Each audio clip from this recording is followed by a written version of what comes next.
നിങ്ങളുടെ ഇഷ്ട പരമ്പരകൾ എക്സ്ക്ലൂസീവായി സൺ നെക്സ്റ്റ് ആപ്പിലൂടെ തികച്ചും ഫ്രീ ആയി ഇപ്പോഴേ ആപ്പ് ഡൗൺലോഡ് ചെയ്യൂ. അല്ല, നീ ഇവിടെ ഇരിക്കൂ. എത്ര നാളായി നീ എന്റെ അടുത്ത് വന്നിരുന്നിട്ട്? നിന്റെ മണവും നിന്റെ ചിരിയും ആ മുടിയെടുത്ത് എന്റെ മുഖത്തോട്ട് നിന്നിട്ടെ. നിന്റെ മുടിക്കൊരു പ്രത്യേക മണവാ.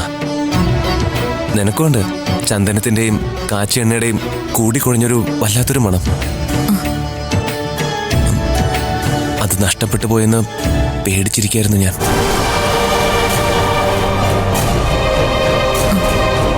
ആരാ ഒക്കെ നഷ്ടപ്പെടുത്തിയത്? ഞാനാണോ?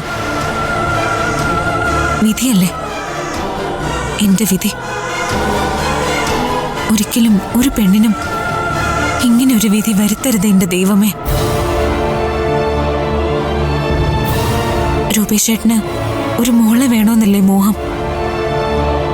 അത് തരാൻ കഴിയാത്തത് കൊണ്ടല്ലേ ഞാൻ ഒഴിഞ്ഞു പോയത്.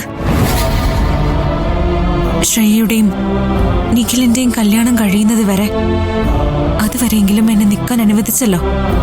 അത് തന്നെ ഭാഗ്യം.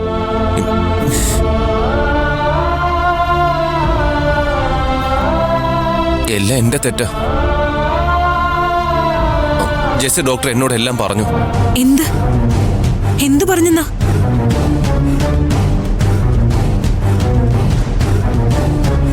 ദർശനയ്ക്ക് ഒരു കുഴപ്പമില്ല. ഡോക്ടറുടെ മോളെ വെച്ച് ബ്ലാക്ക്മെയിൽ ചെയ്ത് പവി ഞങ്ങൾ ചെയ്യിപ്പിച്ചാണെന്ന്. നോക്ക്, എത്ര വലിയ ദുഷ്ടനെയാ. അമ്മ അനിയനെയാ ചക്കരയാന്നൊക്കെ പറഞ്ഞ് കൂടെ നിർത്തിയിരുന്ന. എന്നിട്ടോ വേറൊരു ഡോക്ടറെ കൊണ്ട് എന്നോട് നുണ പറഞ്ഞ് എന്നെ നിന്നെ തമ്മിൽ അകറ്റാൻ വരെ നോക്കി.